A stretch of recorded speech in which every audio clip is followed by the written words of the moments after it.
오늘도 우리가 말씀을 사모하는 저희들을 위해서 우리 하나님께서 여행의 양식으로 크신 은혜를 예비하고 계시는 줄로 믿습니다. 우리 계속해서 느헤미야에 있는 말씀을 함께 우리가 나누고 있는데요. 오늘 우리 8장에 있는 말씀을 함께 나누게 되었습니다. 오늘 말씀에 보면 정말 하나님께서 바라고 원하시는 꿈이 그대로 이루어지는 것을 보게 됩니다. 이스라엘 백성들이, 유다 백성들이 숨은 광장 앞에 모여서 참 하나님을 뜨겁게 예배하고 있죠. 그 장면을 우리가 목도하고 지금 읽고 있습니다. 바라기는 저와 여러분들도 이러한 예배 우리 하나님 앞에 올려드릴 수 있기를 바랍니다. 우리 예루살렘 성벽 재건이 며칠 만에 이루어졌다고요? 52일 만에, 단 52일 만에 정말 빠른 시간 안에 이 성벽 재건이 이루어졌거든요. 그런데 이 성벽 재건이 이루어진 것이 하나님의 비전이 끝난 것을 의미하지 않습니다. 하나님은 그것을 통해 더 큰 비전을 보고 계십니다. 그게 뭐라고요? 예루살렘 있는 유다 백성들이 하나님 앞에 예배하는 그 예배의 회복을 위한 그 꿈, 그 비전을 하나님이 가지고 계십니다. 그래서 느헤미야는요, 성벽 재건 이후에 가장 먼저 행한 일이 있습니다. 우리 지난주 7장에 있는 말씀을 함께 살펴보았죠. 가장 먼저 누구를 세웠습니까? 보니까 노래하는 자들과, 문지기들, 노래하는 자들과 그리고 레위 사람들을 세웠습니다. 무엇 하려고요? 하나님께 예배하기 위해서 가장 먼저 그들을 세웠습니다. 그런데 이 느헤미야에게 예배를 드리기에 문제가 하나가 있었는데, 그게 뭐냐면 성은 큰데 거기에 거주하는 사람이 별로 없었기 때문입니다. 이런 문제를 가지고 느헤미야가 하나님께 기도를 했죠. 그러니까 하나님께서 느헤미야에게 감동을 주셔서 성 밖에 있는 누구죠? 원래 1차 포로기한 후에 그들이 성전을 이렇게 건축하고 성 안에 살아야 되는데 성벽이 다 무너져 있으니까 그게 살 수가 없는 거죠. 계속 이렇게 공격을 당하고 노략질을 당하니까 이 성 밖에 사는 그 사람들의 명단을 확보하게 되었습니다. 그래서 그들이 예루살렘 성 안에 살도록 했다는 것이죠. 느헤미야와 이 유다 백성들을 보면요, 참 예배자로 살아간다는 것, 우리가 예배자로, 하나님께 예배자로 산다는 것이 결코 쉬운 일이 아닙니다. 오늘 우리 예배의 자리까지 나오기까지 우리 성도님들 가운데 우여곡절이 있으신 분이 있지 않습니까? 참 어렵고 또 힘들고 방해받고 마음도 상하고 이런 일들이 우리에게 있지는 않습니까? 참 예배자로 산다는 것, 변함없이 하나님 앞에 예배자로 산다는 것 참 결코 쉬운 일이 아닙니다. 그리고 하나님께 하나님의 감동이 임할 때까지 우리가 기도한다는 것, 기도해서 하나님의 감동을 받아야 되는데 감동받을 때까지 기도하는 것, 이것도 정말 쉽지 않습니다. 예배하기로, 기도하기로 결단하다가도 회방꾼을 만나면 어려움을 당해 우리 마음이 막 흔들리죠. 그리고 중간에 포기하고 싶은 생각이 듭니다. 예배자로 살아간다는 것이 얼마나 힘든지 우리 느헤미야 1장에서 7장까지 있는 말씀 우리가 쭉 살펴보았습니다. 그런데 느헤미야는요, 그럼에도 불구하고 그는 오늘도 예배를 포기하지 않고 계속해서 예배를 준비하는 길을 걸어가고 있습니다. 자, 그런데 오늘 놀라운 일이 일어났죠. 그렇게 포기하지 않고 끝까지 예배를 준비하는 일을 걸어갈 때에 그에게, 유다 백성들에게 놀라운 일이 일어났습니다. 이러한 느헤미야의 모습을 보면서 사람들의 마음이 열리기 시작했습니다. 그들의 마음속에 예배에 대한 갈급함, 하나님의 말씀의 갈급함이 생겨나기 시작했습니다. 한 사람으로부터 시작됐잖아요. 느헤미야가 비전을, 하나님의 꿈을 발견하고 부담감을 갖고 이렇게 그 한 사람을 통해서 지금까지 이루어진 일이지 않습니까? 한 사람으로 시작된 예배와 말씀에 대한 이 갈급함은요, 온 그 유다 백성들을 일제히 수문 앞 광장, 그러니까 워러게이트, 이 성에 여러 가지 이제 문이 있는데 아마 이 수문 앞에 이 모일 수 있는 광장이 있었던 것 같습니다. 그곳으로 온 그 유다 백성들이 모이게 만들었습니다. 그리고 그들은요, 학사 에스라에게 모세의 율법을 가져와 좀 읽어 주십시오, 이렇게 청하는 일이 오늘 말씀 가운데 일어나게 되었습니다. 우리 1절에 있는 말씀인데 우리 같이 한번 읽어볼게요. 시작. 이스라엘 자손이 자기들의 성읍에 거주하였더니 일곱째 달에 이르러 모든 백성이 일제히 수문 앞 광장에 모여 학사 에스라에게 여호와께서 이스라엘에게 명령하신 모세의 율법책을 가져오기를 청하매. 아멘. 이들의 마음이 열어진 거죠. 예. 그리고 학사 에스라에게 모세의 율법책을 갖고 와서 우리에게 읽어 주십시오, 그렇게 청하는 일이 일어났습니다. 우리 인간은요, 끊임없이 무언가를 찾습니다. 예. 무언가를 찾고 그리고 그것을 얻기 위한 갈급함이 있는 거예요. 우리 주변에 있는 사람들 보면 그렇죠. 이 세상 가운데서 끊임없이 뭔가를 찾고 있죠.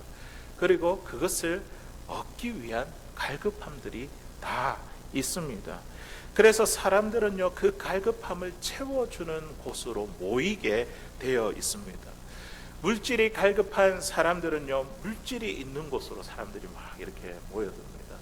명예가 필요한 사람들, 명예가 갈급한 사람들은 명예가 있는 그곳에 다 이렇게 모여들게 된다는 것이죠. 사람들은 자신의 갈급함을 채워주는 곳으로 모이지만, 그런데요, 여전히 모질하고 부족한 것을 느끼게 됩니다. 인간은 세상에서 채워지지 아니하는 그 갈급함이 우리에게 있다는 것이죠. 이게 바로 오늘 말씀의 제목으로 삼은 인생의 갈급함입니다. 우리가 찾아도, 그래도 우리가 구해도 소유해도 여전히 목이 마르고 해결되지 아니하는 문제가 있다는 거죠. 인생의 갈급함입니다. 왜냐하면 우리 하나님께서 인간을 만드실 때 우리에게 사람의 마음에 어떤 마음을 주셨을까요? 영원을 사모하는 마음을 주셨기 때문입니다. 예. 우리가 영원한 것을 사모하는 것, 영원한 것을 소유하기를 원하는 것, 이거를 하나님이 우리 마음에 주셨어요. 왜냐하면 이것을 통해서 하나님을 찾으라고, 하나님만이 우리의 목마름을 채워줄 수 있다는 것을 알게 하기 위해서 하나님이 우리에게 영혼을 사모하는 마음을 주셨습니다. 그러니까 우리의 목마름 가지고 우리는 어디로 가야 됩니까? 세상 가면요, 예, 우리 목마름을 채울 수 없습니다. 예, 영원하신 하나님 앞에 나아가야지 우리에게 있는 진정한 우리 영혼의 목마름이 채워지게 되는 것입니다. 이러한 인생의 갈급함을 느끼는 자들이 어디로 모일까요? 어디로 모일까요? 오늘 저와 여러분들이 어디에 모였습니까? 예배의 자리에 나왔습니다. 예. 하나님의 말씀이 우리의 영혼의 목마름을 완전히 해결시켜 주십니다. 느헤미야를 통해 일어난 예배의 갈급함, 그리고 이 말씀의 갈급함, 이것이 저와 여러분들 가운데도 생겨나게 되기를 주의 이름으로 간절히 소원합니다. 우리도 이 유다 백성들처럼 이 인생의 목마른 갈급함을 가지고 우리가 오늘뿐만 아니라 계속해서 이 예배의 자리를 사모하며 말씀의 자리를 사모하며 나아갈 수 있는 사랑하는 저와 여러분들 될 수 있기를 주의 이름으로 간절히 소원합니다. 성경에 보니까 이 목마른 자, 요한복음 4장에 보니까 수가성의 여인, 우물가에서 그 물을 얻기 위해 나온 그 여인이 나옵니다. 이 여인은요, 5번 이혼하고 6번째 남편과 살고 있습니다. 어떻게 보면 이 여인은요, 자기 나름대로 열정과 열심으로 인생 한번 잘 살아보려고 그렇게 노력했습니다. 어떤 것으로요? 이 결혼 잘 해가지고 좋은 남편 만나는 것으로 자신의 그 인생의 갈급함 한번 해결해 보자, 그렇게 했지만 어떻게 해요? 5번이나 실패를 보고 말았습니다.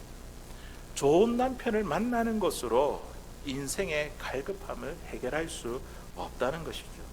그러던 가운데 우물에 그 물을 깃기 위해서 나왔다가 누구를 만났습니까? 예수님을 만났지 않습니까? 예수님을 만나 예수님께서 하시는 말씀을 통해 이 여인의 목마름이 해결되게 되었습니다. 물덩이를 버려두고 동네에 다시 들어가 내가 메시아를 만났다, 그 예수님을 증거하는 삶으로 놀라운 변화가 일어났습니다. 사랑하는 성도 여러분, 저와 여러분들이 우리 인생에 이런 갈급함, 목마름 때문에 참 찾을 수가 없어서 고통 속에 신음하고 있는 것은 아닙니까? 어디에서 이 물을 찾아야 할지 몰라 지금도 방황하고 있는 것은 아닙니까? 우리가 그럴 때 어디에 나가야 된다고요? 예배의 자리, 말씀의 자리, 하나님께, 영원하신 하나님께 나아갈 수 있기를 바랍니다. 하나님께서 우리에게 말씀하십니다. 하나님의 말씀이 생수가 되어 우리의 목마름을 깨끗하게 씻어 주실 것입니다. 우리가 이처럼 인생의 갈급함이 하나님의 말씀으로 해결된다는 거, 이거 우리가 이제 알겠는데, 그렇다고 한다면 말씀으로 우리 인생 채워지기 위해서 우리가 해야 될 일들은 무엇일까요? 오늘 본문이 주는 말씀을 통해서 몇 가지 교훈을 얻기를 원합니다. 첫 번째, 우리가 말씀을 들을 때에 우리 인생의 갈급함이 해결이 되는데, 그 말씀을 우리가 어떻게 들어야 되냐면 말씀에 귀를 기울여 들을 때에 인생의 갈급함이 해결됩니다. 그냥 듣는 것이 아니라 지금처럼 우리 성도님들께서 지금처럼 들을 때에 귀를 기울여서 사모하는 마음으로 뜨거운 열정을 가지고 갈급한 마음을 가지고 말씀에 귀를 기울여야 한다는 것이죠. 그럴 때에 우리 안에 있는 갈급함이 해결된다는 것입니다. 오늘 우리 3절에 있는 말씀인데요, 우리 그들이 어느 정도의 말씀에 대한 열정과 사모함과 갈급함이 있는지 우리 3절에 있는 말씀 우리 같이 한번 읽어보겠습니다. 시작. 수문화 광장 앞에서 새벽부터 정오까지 남자나 여자나 알아들을 만한 모든 사람 앞에서 읽음에 무엇 백성이 그 율법책에 귀를 기울였는데. 아멘. 지금 수문화 광장에 모여있는 이 유다 백성들을 보십시오. 선포된 하나님의 말씀, 지금 낭독되고 있는 그 하나님의 말씀에 귀를 기울였습니다. 그런데 오늘 말씀에 보니까 시간이 나오죠. 언제부터 언제까지요? 새벽부터 정오까지.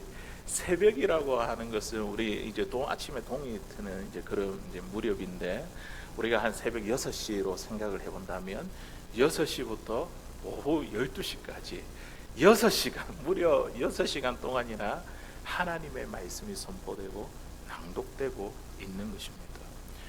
얼마나 그들에게 이런 말씀에 대한 열정, 사모함이 있습니까? 새벽부터 정오까지 하나님의 말씀에 귀를 기울였다는 거예요. 우리가 조금만 집중하지 못하면 놓쳐버리잖아요. 그런데 그거 놓치지 않기 위해서 귀를 기울였다는 거예요. 귀를 기울였다. 그리고 날이 밝자마자 그들이 모였다. 이른 아침에 일어나자마자 모였다는 것은요, 말씀을 정말 듣기를 원하는 그들의 간절함, 갈급함, 이런 열정을 우리에게 보여주고 있습니다. 이 말씀 낭독하는 이 시간을 오늘날 예배로 옮겨온다면 예배 순서 가운데 우리가 드린 예배와 어떤 순서와 비슷합니까? 성경 봉독하는 시간과 비슷하죠. 만일 오늘날 교회에서 새벽부터 정오까지, 아니 6시간 동안 성경을 봉독하면 우리 가운데 어떤 일이 일어날까요? 아마도 모두 다 집으로 도망가 버릴 겁니다. 어느 분이 어느 목사님에게 이렇게 요청을 했습니다. 목사님, 제발 설교 20분만 하세요. 20분 넘지 말고 20분만 하세요. 그리고 예배 시간은 다 합해서 1시간을 넘지 않게 끝내주세요. 그 이유를 물어보니까 설교가 길고 예배 시간이 1시간이 넘어가면 사람들이 교회에 나오지 않는다는 그런 이야기였습니다.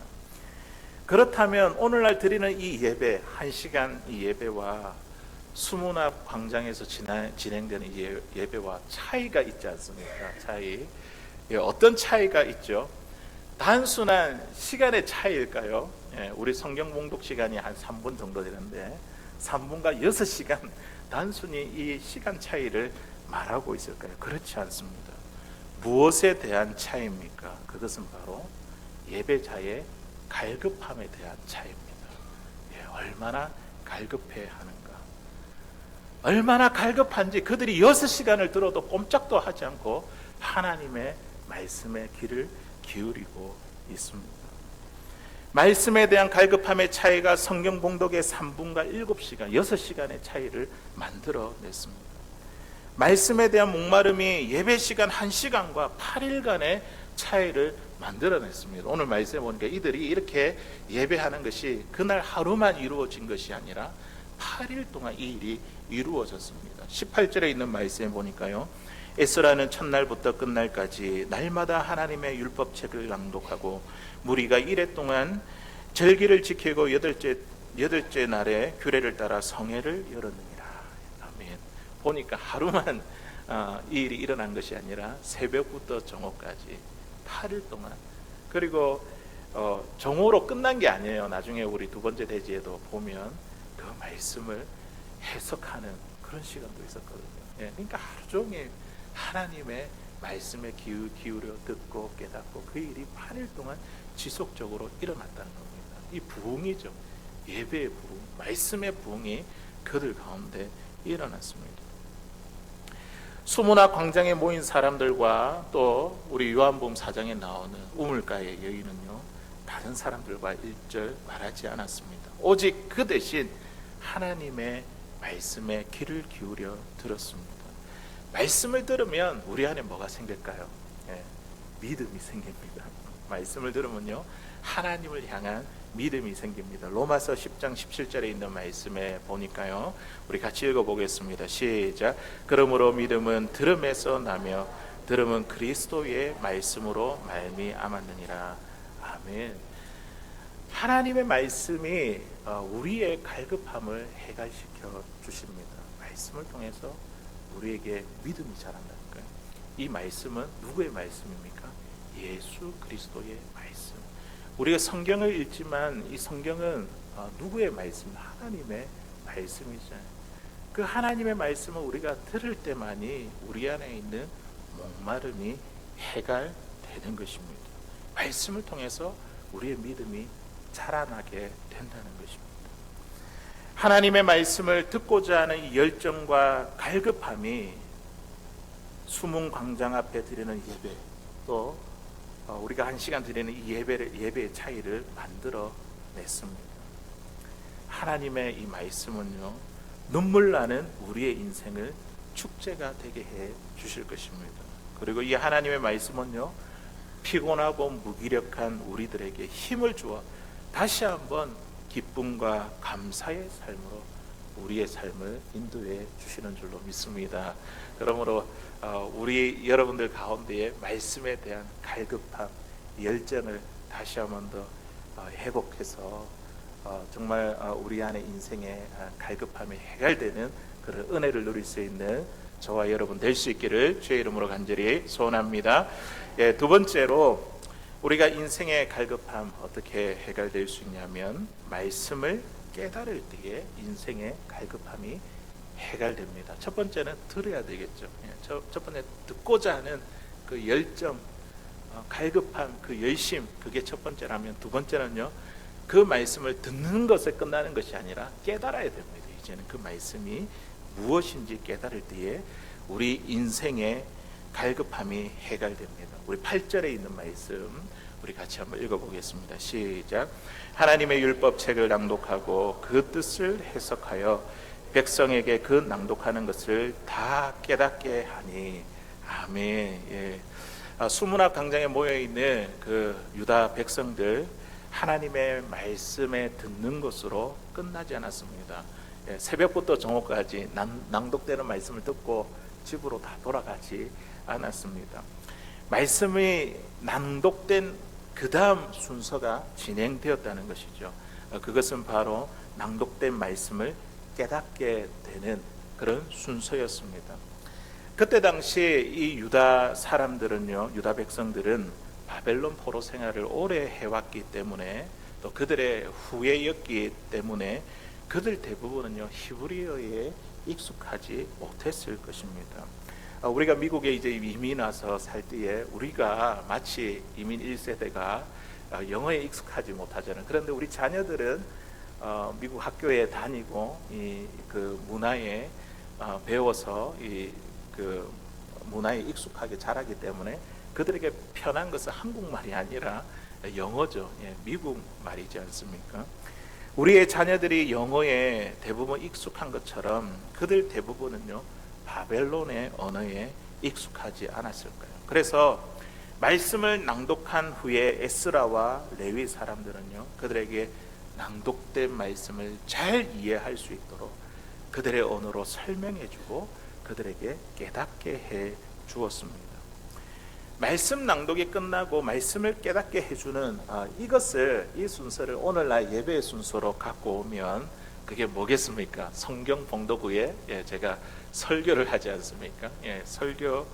설교가 시작되었죠. 설교의 기능은 하나님의 말씀을 선포하는 것이고 그리고 그 말씀이 무엇인지 선포된 말씀이 무엇인지 잘 깨닫게 하는 것에 있습니다.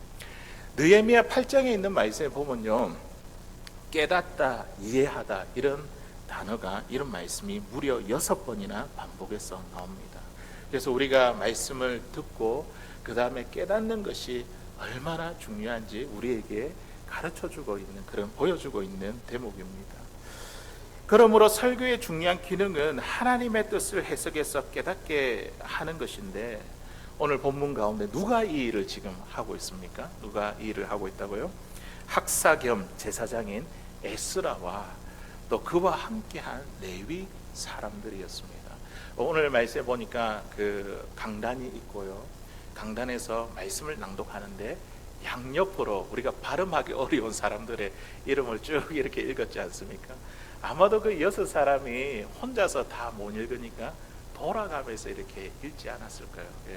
그리고 레위 사람들이 백성들 가운데 중간중간에 서가지고 그 말씀의 뜻이 무엇인지 그들이 해석해주고 깨닫도록 그렇게 도와주었습니다. 이 에스라와 이 레위 사람들은요 말씀을 잘 해석하고 깨닫기 위해 하나님의 말씀을 전문적으로 교육받고 훈련을 받은 사람들입니다. 오늘날 이러한 역할을 감당하는 사람들이 저와 같은 이제 목회자들이죠. 우리가 말씀을 듣고 들은 말씀을 깨닫는 거 우리에게 있어서 얼마나 중요한지 모릅니다. 왜냐하면 사람들은요 말씀을 듣고 깨달은 만큼 그 사람의 삶의 모습이 변화되기 때문입니다. 깨달은 만큼 그 사람의 신앙의 성숙의 정도가 달라지기 때문입니다. 지난 휴가 중에 느끼한 음식만 먹다가 참 한국 음식이 먹고 싶더라고요. 참 매콤한 그리고 쌀밥이 있는 하얀 쌀이 있는 그런 음식이 먹고 싶었습니다. 그래서 그 지역의 음식점을 검색하던 가운데에 거기에 보니까 데리야끼 볼, 한국 사람이 살지도 않는데 데리야끼 볼이 있더라고요. 그러면서 그림을 보니까 매콤한 이런 치킨 덮밥이 참 먹고 싶었습니다. 오래간만에 그 음식을 먹으니까 참 꿀맛이 나요. 꿀맛. 이게 참 꿀맛이라 하는구나. 너무 맛있었습니다. 이 음식점이 덴버에도 있으면 얼마나 좋을까. 싸고 맛있고 양도 많고. 저는 이 음식점이 그 동네에만 있는 줄 알았는데 제가 덴버에 와서 검색을 해보니까 여기도 있더라고요. 체인점이라는 것을 제가 발견하게 되었습니다. 우리 덴버의 DTC라는 동네에 있는데요. 저는 이제 그 동네를 이렇게 왔다 갔다 하면서도 그냥 지나쳐갔지 이 음식점에 대해서 들어본 적도 그리고 그 가게를 본 적도 없습니다. 정말 이 음식점이 있을까? 지난주 중에 한번 내비게이션을 켜고 이렇게 가봤습니다. 보니까 똑같은 음식점이 있더라고요. 거기에 안내해 준 대로 갔더니 정말 휴가 중에 먹었던 바로 그 음식점이 여기에도 덴버에도 있었습니다. 이 음식점이 여기에 있었다는 거 내가 왜 몰랐을까? 첫째는 관심이 별로 없었기 때문이고 둘째는 여기에는 한국 음식점이 많이 있으니까 거기에 대해서 별로 굳이 찾을 필요가 없었기 때문입니다. 그날 이 음식점을 보면서 제 눈이 밝아지는 날이었습니다. 여기도 있구나. 설교자들이 하는 일이 마치 이와 같다는 것이죠. 우리가 늘 보고 읽었던 그 말씀, 나에게 필요한 말씀이라는 것을 내가 모르고 그냥 지나칠 때가 많았는데 설교자가 여기에 그 말씀이 있다는 것을 말해주고 알게 해주는 것, 그게 이제 설교자의 역할이라는 것이죠. 그 말씀이 무엇을 의미하는지 설명하고 깨닫게 해주는 것이 저와 같은 목회자의 역할입니다. 사랑하는 성도 여러분, 저와 여러분들은요, 매주일 하나님의 말씀이 선포되는 자리에 있습니다. 우리가 그 하나님의 말씀에 대해 참 갈급한 마음, 사모하는 마음으로 귀 기울여 듣고, 그리고 그 해석하는 말씀을 깨달을 수 있기를 바랍니다. 그러면 우리 인생의 목마름, 이게 완전히 우리 가운데 해결될 것입니다. 우리가 더 이상 세상을 찾아 기웃거리며 거기에서 목말라 하지 말고, 또 우리가 세상을 저항하는 이 말씀의 능력이 우리의 삶 가운데 나타내기를 주의 이름으로 간절히 소원합니다. 이렇게 인생의 갈급함이 해결된 자들에게 주어지는 놀라운 복이 있습니다. 말씀이 들려지고, 그리고 말씀을 깨닫는 자에게 주어지는 엄청난 복이 있습니다. 오늘 말씀 가운데 그것을 찾을 수가 있는데요, 그게 무엇일까요? 세 번째로, 그게 무엇이냐면 하나님이 나의 힘이 되어 주십니다. 우리가 하나님의 말씀을 잘 듣고 그것을 깨달으면요, 하나님이 우리의 힘이 되어 주십니다. 이게 엄청난 복, 놀라운 복이더라고요. 왜 말씀에 귀를 기울여야 되는가? 왜 깨달아야 되는가? 우리의 그것을 통해서 인생의 갈급함이 해결될 뿐만 아니라 그 하나님이요, 말씀을 통해서 우리에게 힘이 되어 주시기 때문입니다. 우리 9절 10절에 있는 말씀을 우리 같이 한번 더 읽어보도록 하겠습니다. 시작. 백성이 율법의 말씀을 듣고 다 우는지라. 총독 느헤미야와 제사장 겸 학사 에스라와 백성을 가르치는 레위 사람들이 모든 백성에게 이르기를, 오늘은 너희의 하나님 여호와의 성일이니 슬퍼하지 말며 울지 말라 하고, 느헤미야가 또 그들에게 이르기를, 너희는 가서 살찐 것을 먹고 단 것을 마시되 준비하지 못한 자에게는 나누어 주라. 이날은 우리 주의 성일이니 근심하지 말라. 여호와로 인하여 기뻐하는 것이 너희의 힘이니라 하고. 아멘. 여호와를 기뻐하는 것이 너희의 힘이라. 우리가 말씀을 듣고 깨달아 그 기쁨을 가지고 살아가는 게 우리의 힘이라고 오늘 주님께서 우리에게 말씀하고 계십니다. 수문학 광장에 모여있는 사람들, 말씀을 듣고 깨달아 그들이 눈물을 흘리며, 오늘 말씀 보니까 슬퍼하고 울며 회개하기를 시작했습니다. 그들이 들었던 말씀이 어떤 말씀이라고요? 모세의 율법이죠. 율법의 말씀이었습니다. 모세의 이 율법의 핵심은 무엇이냐면요, 쉐마 이스라엘,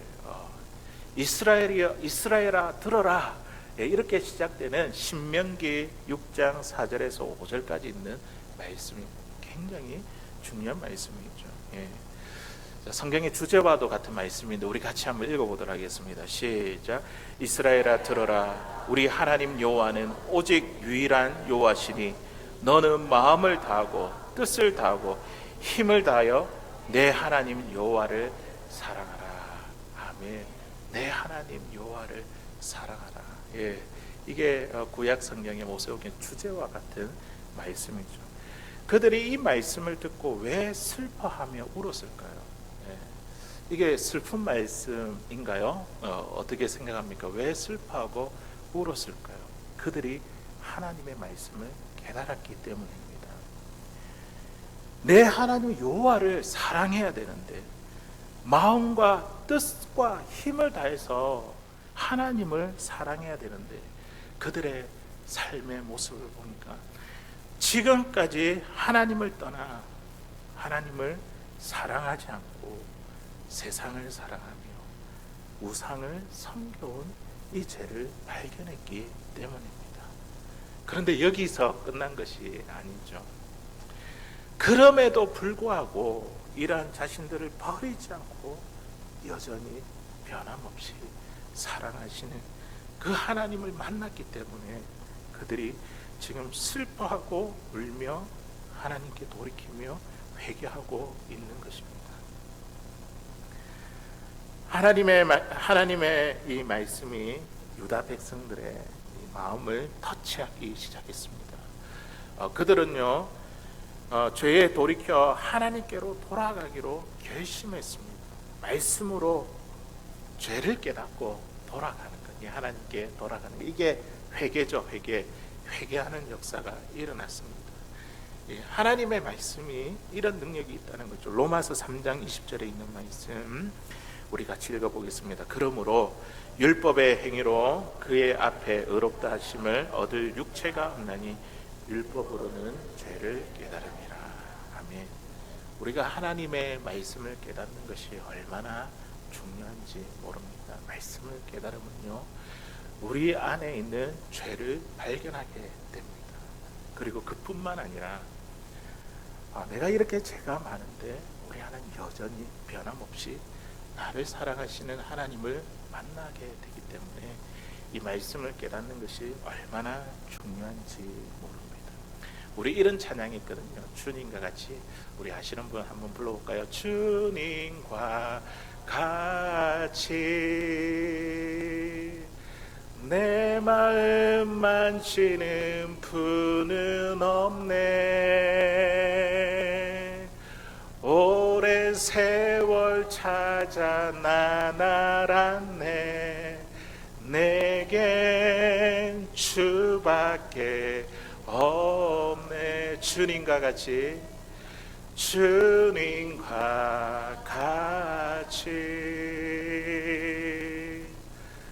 내 마음 만지는 분은 없네. 오랜 세월 찾아 나날았네. 내게 주밖에 없네. 아멘. 유다 백성들이 참 그렇지 않았을까요? 오랜 세월 찾아 참 이곳저곳 기웃거리며 인생의 그 갈급함을 해결하기 위해서 이곳저곳을 헤맸는데 오늘 찾았잖아요.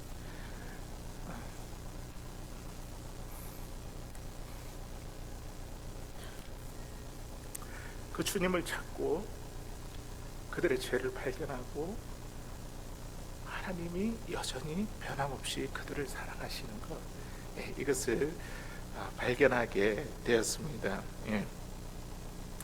수문화 광장에 모인 사람들이 하나님의 말씀을 듣고 죄를 깨달아 발견했고 여전히 변함없이 우리를 사랑하시는, 그들을 사랑하시는 하나님을 발견하게 되었습니다.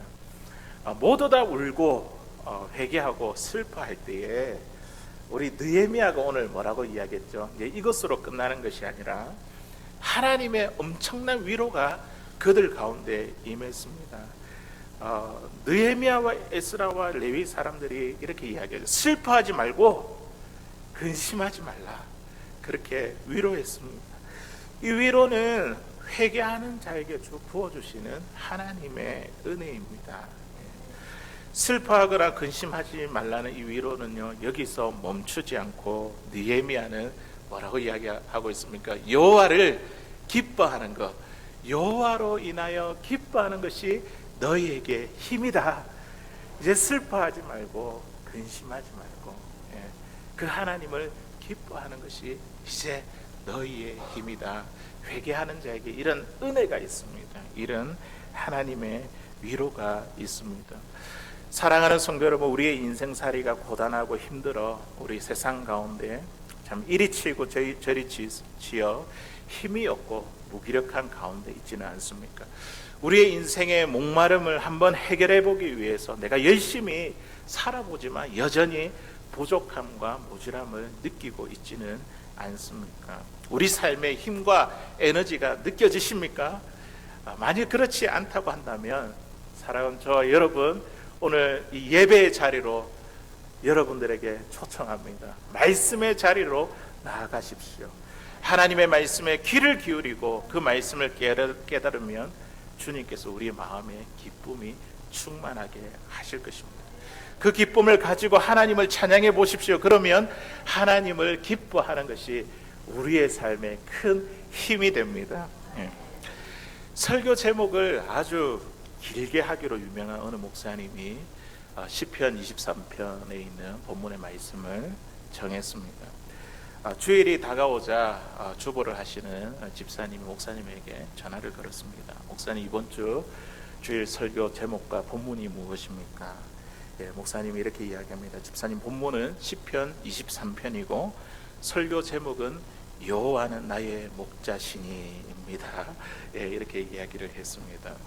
평소에 설교 제목을 길게 하시는 분인데 여호와는 나의 목자시니 이렇게 짧게 하니까 이 집사님이 이상하다 의아하게 생각하고 목사님에게 다시 한 번 더 물었습니다. 목사님, 설교 제목이 그게 다입니까? 이렇게 물으니까 목사님이 여호와는 나의 목자시니 그것으로 충분합니다.